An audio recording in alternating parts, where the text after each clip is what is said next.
Assalamualaikum warahmatullahi wabarakatuh. Alhamdulillah pada kesempatan pagi hari ini kita bisa bertemu lagi dalam pembelajaran PPKN. Bagaimana kabar kalian semuanya? Mudah-mudahan kalian semuanya baik dan mudah-mudahan kita selalu berada dalam lindungan Allah Subhanahu wa taala. Baiklah, sebelum kita belajar, marilah kita membaca doa dalam hati masing-masing. Baca doa, mulai.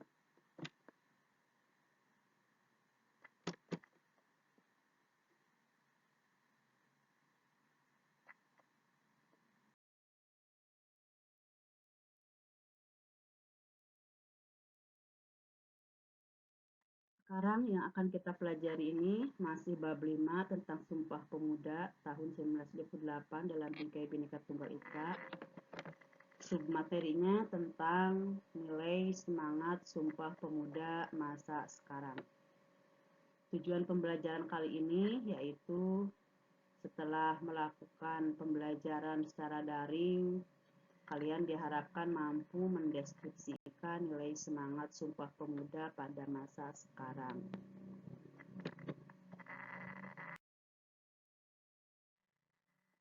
Insinyur Soekarno pernah mengatakan, "Beri aku 1000 orang tua, niscaya akan kucabut Semeru dari akarnya. Beri aku 10 pemuda, niscaya akan kuguncangkan dunia." Kalau kita lihat ya, apa yang dikatakan Insinyur Soekarno itu, maksud dari 10 bukanlah jumlah 10 pemuda, melainkan menggambarkan betapa dahsyatnya apa yang bisa dilakukan oleh seorang pemuda dalam melakukan perubahan. Itu maksud dari perkataan Bapak Insinyur Soekarno. Pemuda. Apa sih yang dimaksud dengan pemuda? Menurut pasal 1 ayat 1 Undang-Undang Nomor 40 Tahun 2009 tentang kepemudaan, pemuda adalah warga negara Indonesia yang memasuki periode penting pertumbuhan dan perkembangan yang berusia 16 sampai 30 tahun. Kemudian pasal 1 menyebutkan kepemudaan adalah berbagai hal yang berkaitan dengan potensi, tanggung jawab, hak, karakter, kapasitas, aktualisasi diri, dan cita-cita pemuda. Jadi, kalau kita lihat dalam pasal 1 ayat 1 Undang-Undang Nomor 40 Tahun 2009, yang dimaksud dengan pemuda itu adalah orang yang berusia 16 sampai 30 tahun. Kalau dilihat dari definisi ini, ya, kalian itu kan siswa kelas 8. Kelas 8 itu usianya di antara 13 sampai 14 tahun. Jadi menurut definisi ini, kalian belum dinyatakan sebagai pemuda. Tetapi walaupun demikian, semangat, potensi, karakter, dan cita-cita haruslah dipupuk dan ditetapkan mulai dari sekarang.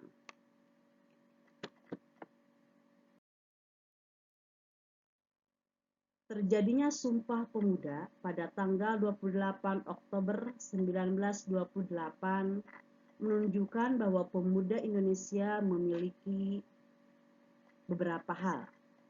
Yang pertama, ya, jadi dengan terjadinya Sumpah Pemuda pada tanggal 28 Oktober 1928, ini menunjukkan bahwa pemuda Indonesia memiliki yang pertama adalah potensi. Apa potensi itu? Potensi itu adalah kekuatan, kemampuan, kesanggupan. Itu yang dimaksud dengan potensi. Pemuda merupakan bagian terpenting dari masyarakat yang memiliki potensi untuk melakukan perubahan. karena pemuda memiliki keinginan kuat untuk belajar dan berubah menjadi lebih baik.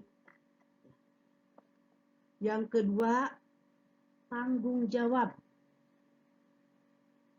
Apa tanggung jawab? Tanggung jawab itu adalah keadaan di mana wajib menanggung segala sesuatu atau kewajiban memikul.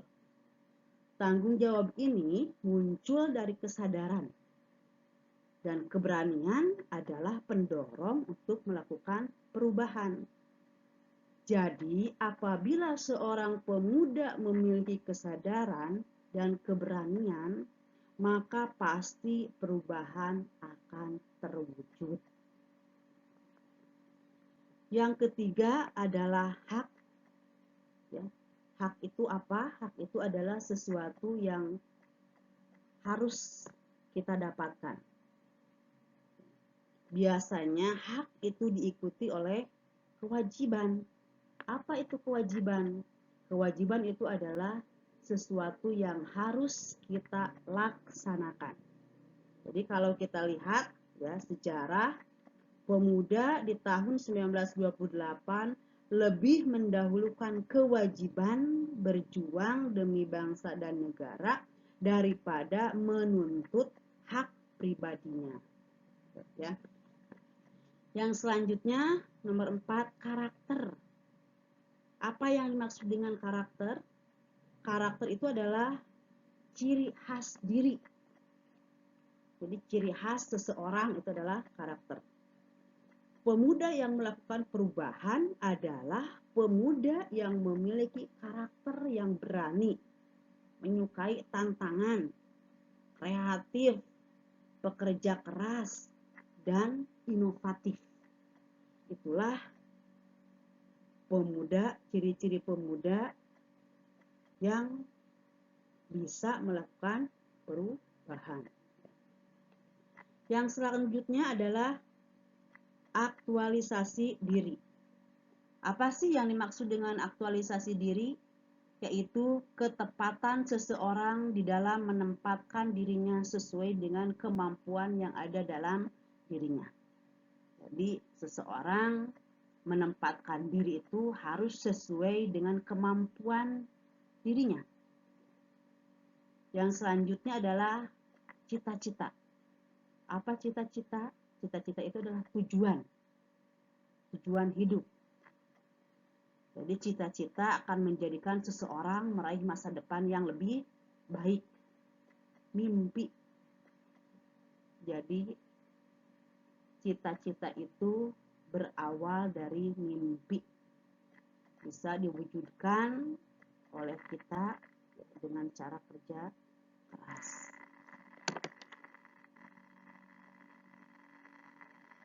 Kita tahu bahwa perjuangan pemuda di masa lalu tentulah berbeda dengan perjuangan generasi muda zaman sekarang. Pemuda zaman sekarang sudah tentu hidupnya dengan aman dan bebas. Tidak ada tekanan dan peperangan. Dalam menuntut ilmu pun, semua warga negara dapat mendapatkan pendidikan yang sama dan sederajat. Tidak terlalu sulitnya tantangan yang dihadapi pemuda sekarang. Hal yang dibutuhkan dari peran generasi muda yaitu mengisi kemerdekaan dengan kegiatan-kegiatan yang bersifat positif. Itulah tugas kita sebagai generasi muda pada saat ini. Pemuda seharusnya memahami simbol-simbol negara dan bagaimana memperlakukan simbol-simbol negara tersebut. Mana saja simbol negara itu? Yang pertama, simbol negara itu adalah bendera. Bendera negara yaitu kita tahu merah, putih. Bentuknya 4 persegi panjang dengan ukuran lebar 2/3 dari panjang serta bagian atasnya tadi sudah dikatakan berwarna merah dan bagian bawah berwarna putih. Yang kedua bagiannya berukuran yang sama. Nah, dalam membuat bendera itu ada ketentuan ukurannya. Coba kalian bisa lihat di sini ketentuan ukurannya ya. Ini bisa kalian perhatikan ukuran-ukurannya dari penggunaan di lapangan, penggunaan di ruangan, di mobil, di kapal, kereta api, di meja, semua ukuran bendera berbeda.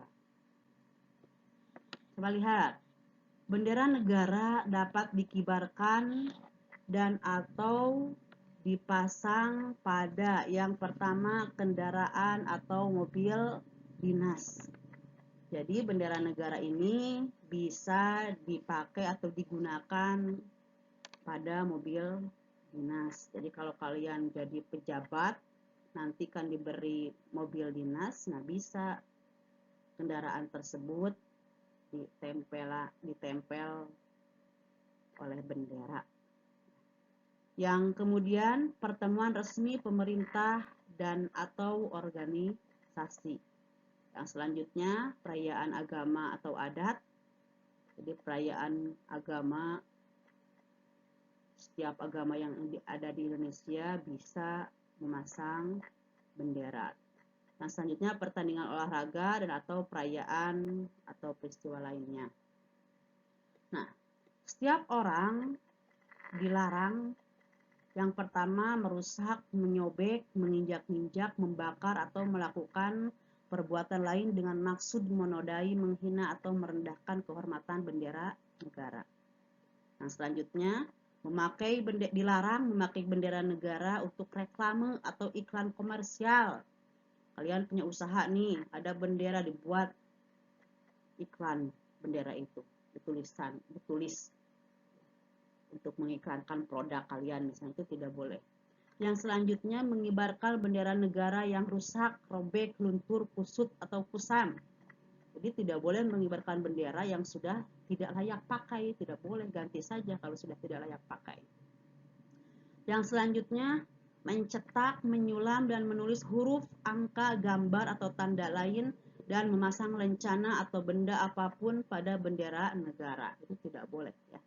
Yang selanjutnya memakai bendera negara untuk langit-langit, atap, atap, pembungkus barang dan tutup barang yang dapat menurunkan kehormatan bendera negara. Ini di rumah, langit-langitnya bolong, kemudian bendera dipakai langit-langit, misalnya, itu tidak bisa, tidak boleh. Kenapa? Karena itu sama dengan menghina negara.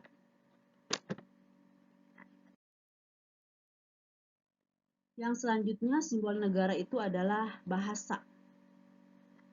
Bahasa Indonesia dinyatakan sebagai bahasa resmi negara.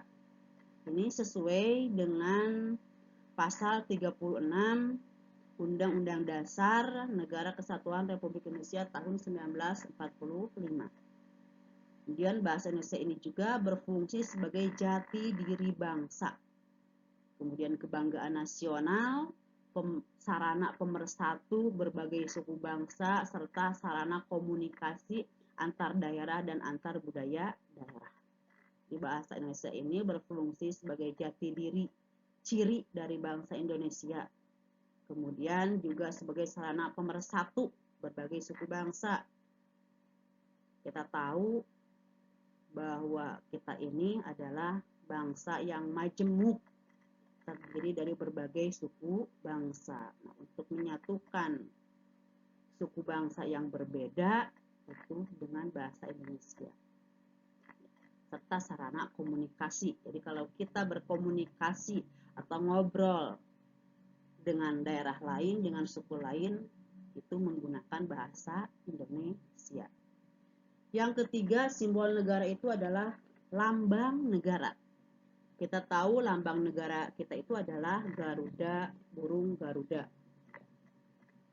Kita lihat di situ ada gambar burung Garuda. Kalau kita lihat, kepala burung Garuda itu menoleh ke kanan. Itu artinya menurut pemikiran orang zaman dulu ya, ini menginginkan bahwa Indonesia itu menjadi negara yang benar dan bermaksud agar Indonesia tidak menempuh jalan yang salah. Kenapa? Karena ya sebelah kanan itu identik dengan hal-hal yang baik. Jadi burung Garuda dibuat kepalanya menoleh ke kanan.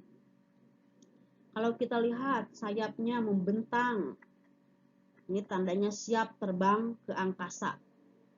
Ini melambangkan dinamika dan semangat untuk menjunjung tinggi nama baik bangsa dan negara.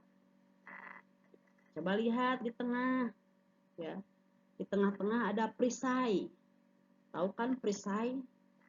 Perisai itu biasanya digunakan oleh prajurit untuk melindungi diri ketika berperang, kan ya?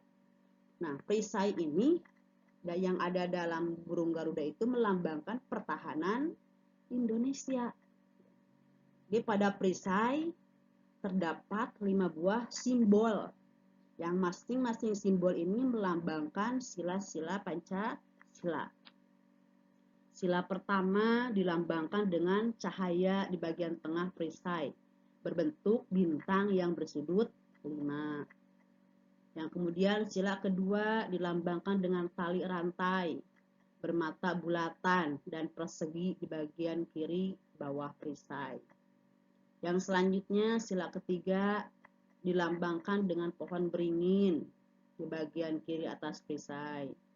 Sila keempat dilambangkan dengan kepala banteng di bagian kanan atas perisai. Sila kelima dilambangkan dengan kapas dan padi di bagian kanan atas perisai. Nah, kalau kita lihat juga ya, di tengah-tengah perisai ini terdapat sebuah garis hitam yang tebal yang ada di tengah-tengah ya. Nah, itu melukiskan atau menggambarkan garis hatulistiwa. Jadi garis tebal hitam ini melukiskan garis hatulistiwa yang menggambarkan bahwa lokasi negara Kesatuan Republik Indonesia ini dilalui oleh garis hatulistiwa. Kemudian kita lihat juga warna dasar pada ruang perisai. Itu ada warna merah, ada warna putih. Itu ada sesuai dengan warna bendera negara Indonesia. Yang keempat, itu adalah simbol negara itu adalah lagu kebangsaan. Lagu kebangsaan ini yaitu lagu kebangsaan negara kita itu adalah lagu Indonesia Raya yang dibuat atau dikarang oleh W.G. Rudolf Supratman. Kita tahu bahwa pertama kali lagu kebangsaan Indonesia Raya itu diperdengarkan ketika peristiwa Sumpah Pemuda. Lagu kebangsaan wajib diperdengarkan dan atau dinyanyikan yang pertama untuk menghormati presiden dan atau wakil presiden serta bendera negara pada waktu pengibaran atau penurunan bendera negara yang diadakan dalam upacara. Jadi ketika ada kunjungan misalnya presiden atau wakil presiden, maka harus menyanyikan lagu Indonesia Raya. Ketika kita upacara sedang mengibarkan bendera, kita menyanyikan lagu Indonesia Raya. Begitu juga penurunan benderanya. Kemudian lagu Indonesia Raya juga harus dinyanyikan dalam acara resmi yang diselenggarakan oleh pemerintah. Jadi sebelum dimulainya acara harus menyanyikan lagu Indonesia Raya. Yang selanjutnya dalam acara ataupun kompetisi ilmu pengetahuan, teknologi, olahraga internasional dan seni internasional yang diselenggarakan di Indonesia. Jadi itu lagu Indonesia harus diperdengarkan ketika tadi yang sudah dijelaskan. Nah, sekarang silakan kalian kerjakan tugasnya. Tugasnya yaitu pilihlah salah satu pemuda atau tokoh yang ada di sekitar kalian yang mewarisi nilai dan semangat Sumpah Pemuda. Buatlah laporan sederhana tentang tokoh yang kalian pilih. Ya. Adapun hal-hal yang perlu kalian paparkan dalam laporan tentang tokoh atau pemuda tersebut, yang pertama kalian tuliskan identitas tokoh atau pemuda yang kalian pilih. Misalnya, ya, kalian memilih misalnya Menteri Pendidikan dan Kebudayaan. Tuliskan namanya, siapa, misalnya tepat tanggal lahirnya dan sebagainya. Jadi identitas diri dari Menteri Pendidikan dan Kebudayaan itu silahkan tuliskan nama, tempat tanggal lahir misalnya.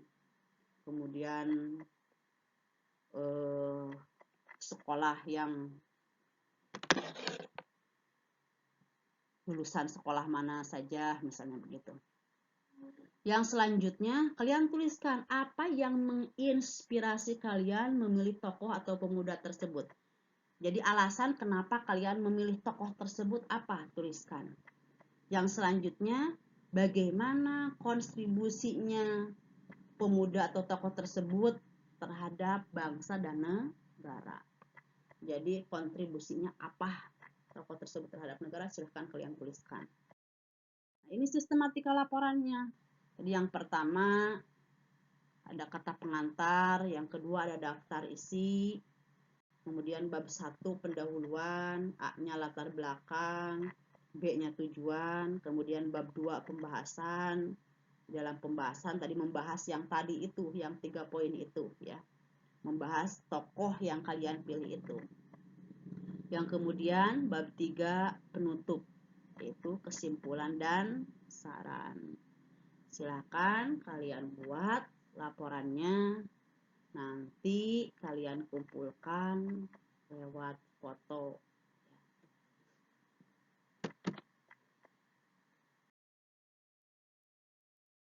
Mungkin itu saja yang bisa Ibu sampaikan pada kesempatan pagi hari ini. Mohon maaf apabila ada kekurangan. Wassalamualaikum warahmatullahi wabarakatuh.